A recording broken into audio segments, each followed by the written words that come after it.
მეგობრობაში როგორ ხდება? რავი, ფიქრობს ვინმე, რომ ეს რა кай ტიპიჩას, მოდი აბა ვცდი, დაუმეგობრდები, აბა შევხედოთ ერთი, იქნებ ერთი 5 წელი გავქაჩოთ, ან 2 წელი გავქაჩოთ.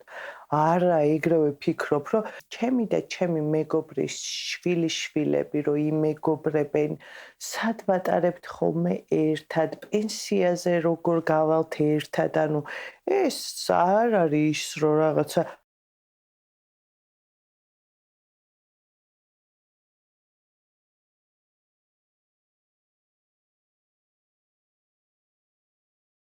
გამარჯობა. მე ისევ სოფო ვარ და ეს ისევ ჩემი პოდკასტია.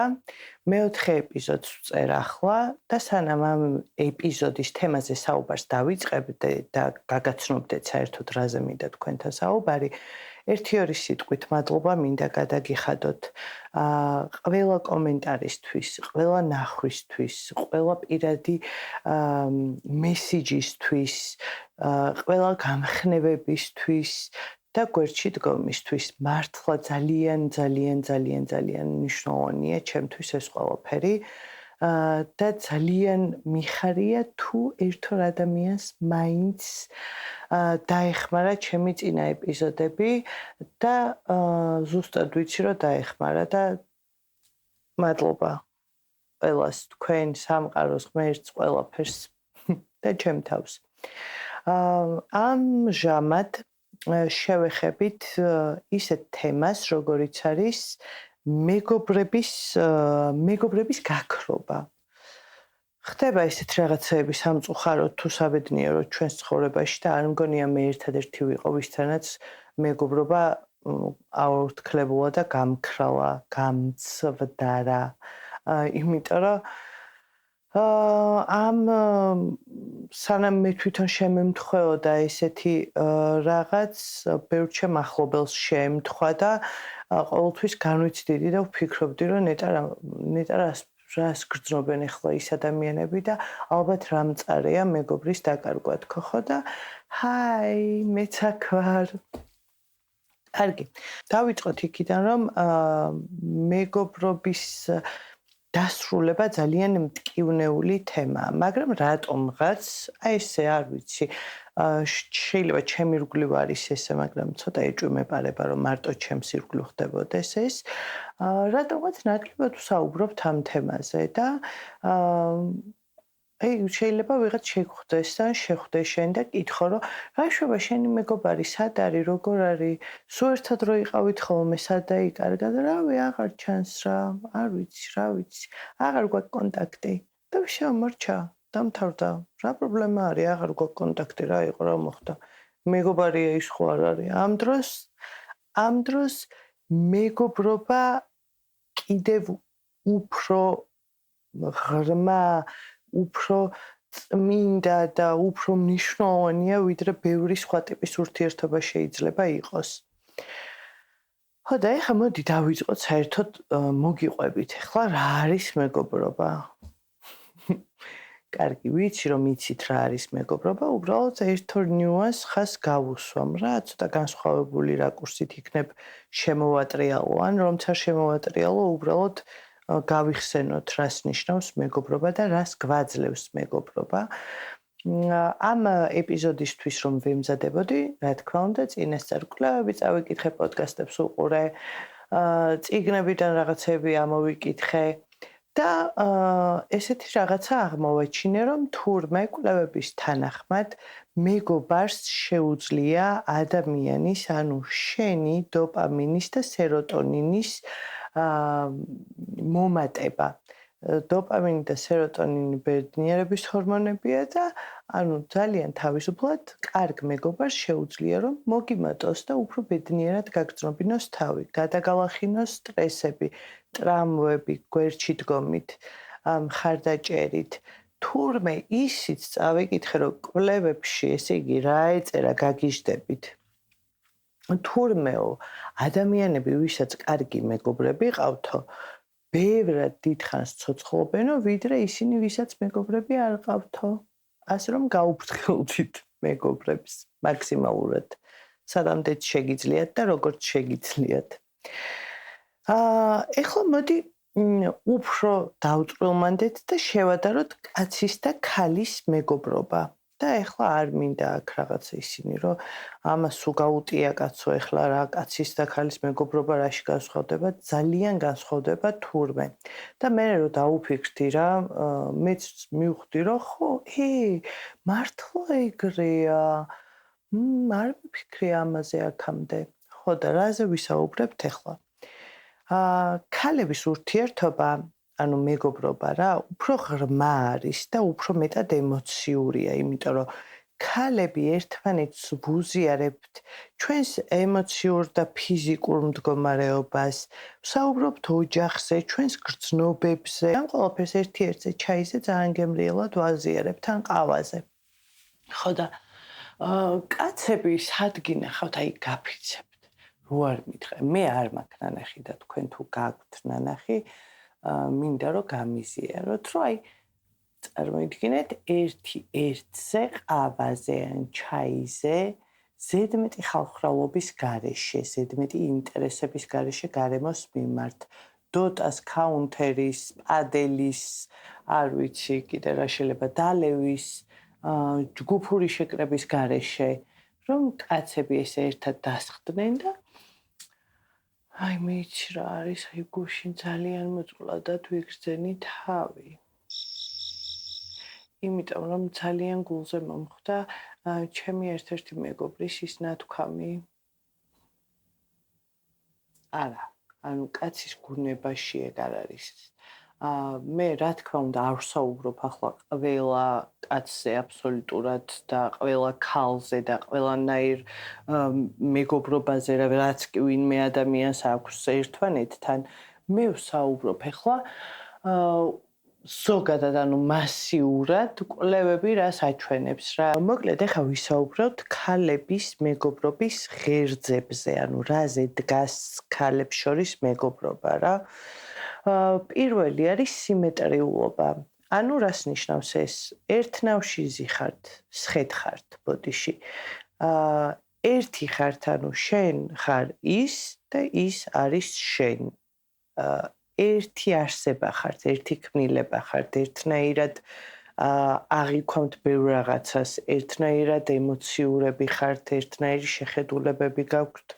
ოღონდ აი ეს კონკრეტიკა რო არ მივცეთ რა, ძალიან ზოგადად რო ვისაუბროთ, როგორც აი სქესზე ისე და არა როგორც დაუშვათ ახლა რანაირად შეიძლება რომ მე და ყველა ქალის ერთნაირი არა მაგას არ ვგულისხმობ რა აი რაღაცნაირი ბალანსი არის შენსა და მეორე ქალს შორის აი მაგალითისთვის რომ მოვიყვანო და უფრო კარგად გასაგები რომ იყოს რამდენჯერ ყოფილა რომ ქალისთვის მოგისმენია და გიფიქრია რომ აუ მეც ზუსტად მანდ რა მეც ეგ ვიფიქრე და ჩემ შემთხვევაშიც ეგრეა და მეც ძალიან ახლობლური შეგრძნება გებადება რა და აი ეს არის ზუსტად ეგ სიმეტრიულობა და ბალანსი რაც შენსა და შენს მეგობარს შორის არის და როგორც კი ეს ბალანსი ირღვევა და ვინმეს გონია რომ რომელიმე უფრო მეტია ან ნაკლებია ან ის ყველას მოწონს და მე არავის ან შეჯიბრი იწყება ან იმან რატომ მიაღწია ბევრს და მე ვერ მივაღწიე და ეხა შენ ეს გაწუხებს თან და შურის მომენტი ჩნდება მან უკვე ცოტა რთული არის ჯანსაღი მეგობრობის შენარჩუნება რა ასე ვთქვათ. მეორე რაც არის მხარდაჭერა. მხარდაჭერაში რას გულისხმობ? ძალიან რთული მისახვედრია ალბათ. ქალები რადგან უფრო მეტს ვაზიარებთ და სრულად ესე ამოვიღებთ და ავიღებთ და დავდებთ ჩვენი მეგობრის წინაშე ყველა ჩვენ ემოციას, ფიქრს, რა ვიცი, განცდას და იქიდან მხარდაჭერა არ მოდის ან ვერ მოდის, მანდაც უკვე რაღაცა ირღვევა, ანუ ეგრევე მოლოდინი გვაქვს, რადგან ამდენს ვაზიარებ და ასე ახლოს ვართ ერთმანეთთან, მოლოდინიც არის, რომ მხარდაჭერაც უნდა იყოს, გვერდში დგომა უნდა იყოს და თუ რომელიმეს სხვანაირი წარმოდგენა აქვს გვერდში დგომაზე, ან თუნდაც არ ვიცი, სხვანაირი მოლოდინი აქვს და სხვანაირი მხარდაჭერას იღებს, ან საერთოდ ვერ იღებს, მანდაც უკვე რყევები არის მეგობრობაში რა. მესამე არის საიდუმლოება. ოღონდ ეს რაში? ეხლა საიდუმლოს გაზიარებაში კი არ არის აქ საქმე. აქ არის საქმე იმაში, რომ საერთოდ ერთმანეთს რამეს უზიარებთ და ერთმანეთს რომ გულახდილად ესაუბრებით ამ თქვენს ემოციებზე, განცდებზე და ყველაფერზე ზოგადად და ორივე ერთნაირად აზიარებთ, უსაფრთხო სივრცე იქმნება თქვენთვის. ანუ რაღაცნაირად დაცულად გრძნობთ თავს ერთად, სეიფში ხართ თითქოს და ვერავინ ვერ მოგეკარებათ რა. როგორც კი აქაც ის მეორე მეგობარი ნაკლებს აზიარებს ვიდრე შენ, ან პირიქით შენ უფრო ნაკლებს აზიარებ ვიდრე ის და აქაც ის ზუსტად ის ბალანსი, რაც პირველი მნიშვნელოვანი იყო, ირღვევა და ეხლა ნახე მე კი არ გამიზიარა, წავიდა სხვას უთხრა და აი ესეთი მსგავსი ფიქრები რო ჩნდება, მანდაც უკვე ჩნდება მეგობრობაში რყევები რა. ამიტომ არის ეს სამი რაღაც მნიშვნელოვანი ქალების ურთიერთობაში. კაცებთან არ ვიცი როგორ არის, შეიძლება კაცებთანაც ეს იგივე სიტუაციაა და მე არ ვიცი და ამიტომ არ ვეხები ამ კუთხით კაცების მეგობრობას. და საბოლოო ჯამში რატომ შეიძლება რომ მეგობრობები დასრულდეს? რა თქმა უნდა, ეს რყევები შეიძლება იყოს რომელიმე ამ სამი ღერძიდან თუ შეირხა და შესუსტდა, ასე ვთქვათ, მაგრამ არსებობს რამოდენიმე მიზეზი და ერთი-ორი წელი მე დავამატე, ერთი-ორი წელი წავიკითხე და ვეთანხმები და ამიტომ გიზიარებთ. პირველი ახლა რა თქმა უნდა სერიოზული ჩხუბი, კამათი, ორთაბრძოლა, რა ვიცი, ღალატი და ზურგში დანის ჩარტყმა და ასე შემდეგ, რის შემდეგაც რა თქმა უნდა მეგობრობა ვერ გაგრძელდება ფიზიკურად, ყველა დამეთანხმებით და სრულდება. მეორე ვარიანტი არის ის, რომ შეხედულებები, მსოფლმხედველობა, არ ვიცი, გამოცდილება, ფიქრები, აზრები, ცხოვრების სტილი, ეს ყველაფერი იცვლება დროთა განმავლობაში, რომ ვიზრდებით და სხვადასხვა ცხოვრების ეტაპებს გავდივართ და შესაბამისად მეგობრობაც იწყებს ცვეთას, ანუ ის ქიმია აღარ არის, რაც მანამდე იყო და მესამე რაც ჩემთვის არ ვიცი რატომ აქ ეგ შეგრძნება, მაგრამ მგონია რომ ყველაზე მნიშვნელოვანია არის კომუნიკაცია. ოღონდ კომუნიკაციაში ვგულისხმობ წყენის გამოთქმას და გაზიარებას, რომ იცი რა არის, აი მე ეს მეწყინა და მოდი რა გთხოვ გაითვალისწინე. ხშირად ხდება ხოლმე ისე, რომ ადამიანებს გვინდა რომ თვითონ მიხვდეს რომ მეწყინა. ანუ შეიძლება ვერ მიხვდეს რომ გეწყინა, ან მეწყინა და ამიტომ საჭიროა რომ ვთქვათ თუ გვინდა რომ მეგობრობა შევინარჩუნოთ, ხო რა თქმა უნდა და ამ შემთხვევაში მარტო მეგობრობაზე არ არის საუბარი, ნებისმიერი ტიპის ურთიერთობა, ნებისმიერი ტიპის ურთიერთობაში ძალიან მნიშვნელოვანი არის კომუნიკაცია, გულწრფელი კომუნიკაცია, რომ რაღაც რო გეწყინა, არ მოგერიდოს, არ დაიხიო უკან და უთხრა, გაუზიარო, რომ იმ ადამიანს შანსი მისცე, რომ ეს აღარ გააკეთოს და აღარ გაწყენინოს. და თან მე ეს ამწყენებსაც რომ არ აზიარებ, გროვდება, რა ვიცი, მე მაინც არ მჯერა იმისი, რომ შეიძლება უთქმელად წყენა მოინელო რა, მგონია რომ სადღაც მაინც ინახება, ობდება და მე თავის საქმეს მაინც აკეთებს რა და ამიტომ ყველა ვარიანტში ჯობია რომ ეს წყენა მოიღო და თქვა. ხო და ეხლა მოდი განვიხილოთ რა ხდება, როცა მეგობრობა სრულდება. აი რომელიმე ზემოთ ხსენებული მიზეზის გამო მეგობრობა დასრულდა. და რა ხდება ამ დროს, როგორ ვართ, რას ვშვებით, ძალიან ცუდად ვართ. სულ რო გაცვეთილი იყოს, სულ რო წინასწარ უკვე იცოდე, რომ ის აღარ არის რაც იყო, მაგრამ საერთოდ რო ორთქლდება, უკვე მტკივნეულია რა, ნებისმიერ ვარიანტში მტკივნეულია და ზოგადად ნებისმიერი დასასრული მტკივნეულია ნებისმიერი ურთიერთობის. მაგრამ აი ხა წარმოიდგინეთ ეგეთი რაღაც, რომ შეყვარებულს რო შორდებით, ან ქმარს ცოლს რო შორდებით. და არაფერი არ თქვათ და ესე თქვათ, რომ რა ვიცი, დასრულდა. რავი, არაფერი რა, რავი როგორც ხდება ხოლმე რა, რავი დავიშალეთ.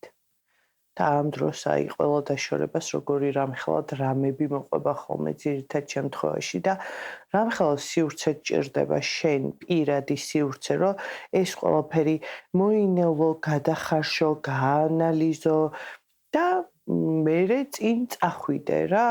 ანუ იგლოვო და ასე შემდეგ. და მეგობრობა რო სრულდება, რატომღაც არავინ არ ლაპარაკობს ამაზე. ინგლისურად არის ძალიან კარგი სახელწოდება რა. Friendship breakups. იგივეა, რაც the most untold love stories. და რა საინტერესოა და როგორი ზუსტი აღწერა არის, რომ აი ეს არის სასიყვარულო ურთიერთობები, რომელზეც არასდროს არ ვლაპარაკობთ რა, ხო, სასიყვარულო ურთიერთობა, ის ადამიანი გიყვარს. შეიძლება ინტიმური კი არა და რომანტიულ ურთიერთობაში არ ხარ, მაგრამ ძალიან ახლოა და ქრება, ან თავდება, ან გაწყენინა და ისე მორჩა, ან შენაწყენინე და ისე მორჩა და აი რა ვიცი, თითქოს მე ყოველ შემთხვევაში არ მაქვს ეგ გამოცდილება რა, მგონია რომ ნაკლებად საუბრობს ხალხი ამ რაღაცებზე და მე კი არა აგერ ვერ ხედავთ ინგლისურად რა სახელწოდება გქონია. თან შეყვარებულობისგან და რომანტიული ურთიერთობებისგან განსხვავებით, ეგ არის კიდე ძალიან საინტერესო რა. როგორ ვიწყებთ რომანტიულ ურთიერთობას, ხო? მოდი ახლა, რაღაცა კაიდი ბიჩას, მოდი ხო არ ვცადო? სდი რა ვიცი, რაც გამოვა, 2 წელი გამოვა, 3 წელი გამოვა, თუ ცოლად გავყვები, თუ ქრად მოვიყვან თუ რა. როგორც არის რა. ანუ დავოჯახდები თუ არ დავოჯახდები, ვცდი. ანუ შენ არ გაქვს იმის 100%-იანი მოლოდინი, რომ ეს სამუდამოა რა. აი ქვეცნობი არ ჩინით, მაინც სულ პირველ ნაბიჯებს რო დგავ, მაშინ მაინც ხო გაქვს ფიქრი, რომ რავი, ვნახოთ, შევხედოთ, გამოვა, არ გამოვა და მეგობრობაში როგორ ხდება?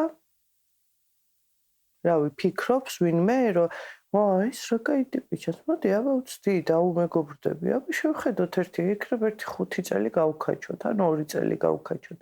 არა, ეგრევე ფიქრობ, რომ ჩემი და ჩემი მეგობრის კი არა და ჩემი და ჩემი მეგობრის შვილიშვილები რო იმეგობრებენ, სად ვატარებთ ხოლმე ერთად, პენსიაზე როგორ გავალთ ერთად, ანუ ეს არ არის ის რომ რაღაცა ცოტა ხანი მოდი ვნახოთ, აბა შევხედოთ, არა მეგობარია რა, არ ფიქრობ წინასწარ მაგაზე, ანუ დაუმეგობრდი და რა თქმა უნდა ის განცდა გაქვს, რომ სულ მეგობრები იქნებით და შესაბამისად ვინმეს გაუკვირდება, რომ მეგობრობის დასრულება უფრო მტკივნეული შეიძლება იყოს, ვიდრე რომანტიული ურთიერთობის დასრულება?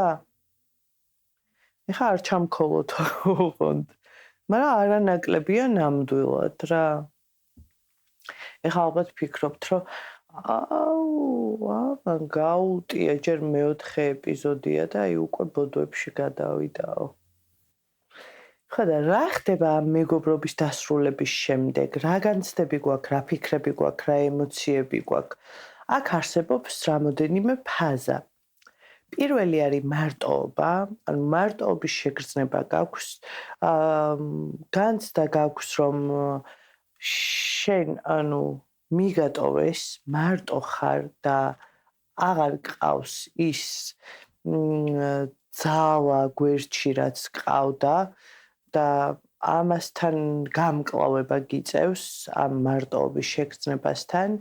მეორე ფაზა არის დანაშაულის შეგრძნება, რომ ვაიმე ეხლა მე რა დავაშავე და რანაირად მოხდა ესე და იქნებ ჩემი ბრალი იყო და იქნებ რაღაცა დავაკელი, იქნებ რაღაცა პირიქით ზედმეტი მომივიდა, იქნებ სადღაც ვაწყენინე და არ ვიცი, ვერ ვხვდები, იქნებ, აი 1000 იქნებ და პლუს კიდე პანიკა რომ იქნებ მე ისეთი ცუდი ვარ რომ ეხლა შეიძლება სხვა ჩემი მეგობრებიც დამშორდნენ, ანუ არ ვარგოდე შეიძლება მეგობრად რა, აი ეს ფაზა გვაქვს შემდეგ. მესამე არის უხერხულობის შეგრძნება, რომ ანუ ეხლა ჩვენ რო შევხვდებით ერთმანეთს როგორ უნდა შევხვდეთ, როგორ წარმოგიდგენია რომ შეხვდე და რა გარჯოგენც როგორ გაკოც შენები როგორ არის რა ვიცი ხო გაიხარ რა წავალ ხოლმე ანუ აი ძალიან უხერხული ოდნავ კრინჯი სიტუაცია.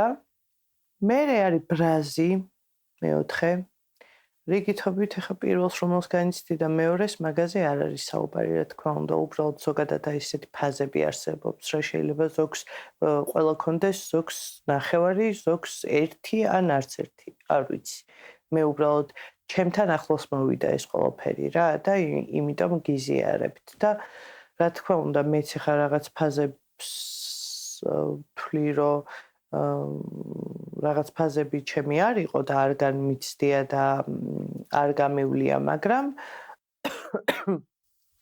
ბოდიში. რაღაცეები კი და შემდეგ ფაზაზე გადავიდეთ ბრაზი.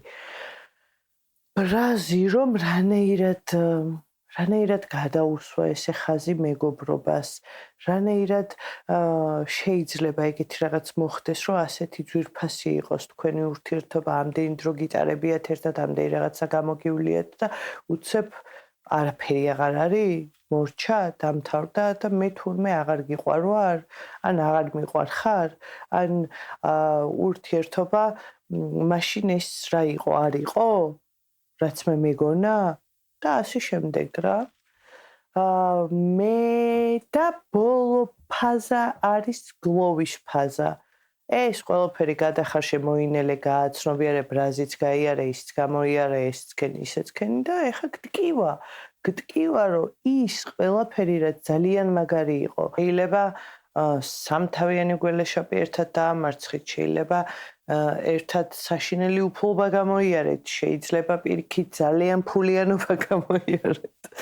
შეიძლება ბევრი განსაცდელი გამოიარეთ, შეიძლება ბევრი არ ვიცი, 1000 რაღაცა ხდება მეგობრობის პერიოდში და ამას მისტირი და იმ ბედნიერ წამებს და იმ ადამიანსაც მისტირი, რომ შენ ცხოვრებაში აღარ არის და ეგეც ნორმალურია და ზუსტად ეგ არის აქამდე რაც თქვი, რომ შეყვარებულობის დასასრულს ხო ვგლოვობთ ძირითად შემთხვევებში და ამას დიდად არ ვგლოვობთ ხოლმე. აი შეიძლება შენ თავთანაც კი მარტო როცა ხარ მაშინაც კი არ აღიარო, რომ ხო, ანუ ხო უნდა იგლოვო, უნდა გამოიტირო თუ რა ვიცი რაც ქვია. იმიტომ რომ მტკივნეულია და ნორმალურია რომ მტკივნეულია და ისიც ნორმალურია რომ სრულდება რაღაც ურთიერთობები და ვერ გრძელდება სამუდამოდ. ზოგი მეგობრობა გრძელდება 7 წელი, 20 წელი, 14 წელი, 2 წელი, ყველაფერს თავისი ადგილი აქვს რა ცხოვრებაში და ყველა ადამიანს თავისი ადგილი აქვს შენ ცხოვრებაში, როგორც შენ მათ ცხოვრებაში, ასე რომ ძალიან გულდასაწყვეტია, ძალიან მტკივნეულია და ძალიან არ ვიცი, ძალიან ყველაფერი ძალიან. ასე ხდება, ვიზრდებით, ვიცვლებით, 1000 ტრავმა, სტრესი შეიძლება გამოიარო, შეიძლება ახალი ცხოვრების ეტაპი დაიწყო, ოჯახის შექმნა, შეიძლება ახალი სამსახური იშოვა, შეიძლება სხვა ქალაქში გადახვიდეს საცხოვრებლად, 1000 რაღაც შეიძლება მოხდეს და ამ ყველაფერმა მეგობრობა შეასუსტოს გააფერმკრთალოს და ის პეწი და არსი დაუკარგოს, რაც ქონდა. მაგრამ თურმე ეს არის ჩვეულებრივი რამ და ჩვენ უბრალოდ უნდა შევძლოთ ის შევძლოთ ვთქვი? არა. უნდა შევძლოთ ის, რომ ამ ყველაფერთან ერთად ცხოვრება გავაგრძელოთ, იმიტომ რომ კი არავინ არის შეუცვლელი, მაგრამ თან სრულად ვერავინ ჩაგინაცვლებს იმ ადამიანებს, ვინც ჩვენს გვერდით იყო ცხოვრების გარკვეულ ეტაპზე. ახალი მეგობრებიც მოდიან, ძველებიც რჩებიან და ზოგი ძველი ქრება კიდეც. კი, შეგვიძლია ვიტიროთ, გავვრაზდეთ, გვეწყინოს, გვეტკინოს და ასე შემდეგ, მაგრამ ცხოვრება უნდა გავაგრძელოთ და მადლიერები უნდა ვიყოთ იმისთვის, რომ ეს ადამიანები ჩვენ ცხოვრებაში იყვნენ. მადლიერები უნდა ვიყოთ იმათთვის, ვინც არის დღეს ჩვენ ცხოვრებაში და ვინც სამომავლოდაც იქნება. ასე რომ მე ყველა მადლიერებას ასე ვაფრქვევ და ვაგზავნი და არ ვიცი, ვაშეარებ. ასე რომ მარტო არ ხართ, ვისაც მეგობრები გაგიქრათ, ან არ გაგიქრათ და დაგშორდნენ, ან თქვენ დაშორდით და მაინც მტკივნეულია თქვენ დაშორდებით ის დაგშორდებათ თუ ერთობლივი გადაწყვეტილებით მოხდება ეს თუ ერთობლივი გადაუწყვეტელობით მოხდება ეს ნებისმიერ ვარიანტში ძალიან ძალიან მტკივნეულია, ასე ვფიქრობ მე. მაგრამ ეს არის ცხოვრება. არ ვიცი, მე ძალიან დავიჯერე 1500 მილიონი სტრესის გამოვლის მერე, რომ რაღაცები იმიტომ ხდება ჩვენს ცხოვრებაში, რომ უნდა მოხდეს. და უნდა მოხდეს იმიტომ, რომ ჩვენ კიდევ უფრო მეტად გავძლიერდეთ და კიდევ უფრო კარგ ადგილას აღმოჩნდეთ, ვიდრე მანამდე ვიყავით. შეიძლება ცოტა სკეპტიკურად შეხედოთ ამ ნათქვამს და კაი რა, რო არ მომხდარიყო ეს ისედაც ძალიან კარგად ვიყავი. კი, მეც ეგრე ვფიქრობ, ძალიან კარგად ვიყავი, რო არ მომხდარიყო ის ყველაფერი, რაც ჩემ ცხოვრებაში მოხდა, მაგრამ საბოლოო ჯამში ავდექი და ვცდილობ, რომ ამ ყველაფერს რაღაცა დადებითი მხარეებიც გამოვუნახო და დადებით თუ ვერ გამოვუნახავ, ის მაინც ვქნა, რომ მივიღო და მოვინელო და გავუშვა. ხო და თქვენც ზუსტად იგივეს გირჩევთ და კარგად, მადლობა რომ ჩემთან ერთად იყავით. ძალიან მჭირდება რომ გამომიწეროთ. კიდევ ერთხელ მადლობა ჩემთან ერთად ყოფნისთვის და მადლობა რომ უკვე ძალიან ბევრი ვართ, ანუ ამ წამის მონაცემებით 250 გამომწერი მყავს YouTube-ზე და მე მგონია რომ ძალიან ბევრია და ძალიან დიდი მადლობა ამისთვის. კარგად ნახვამდის შემდეგ ორშაბათამდე.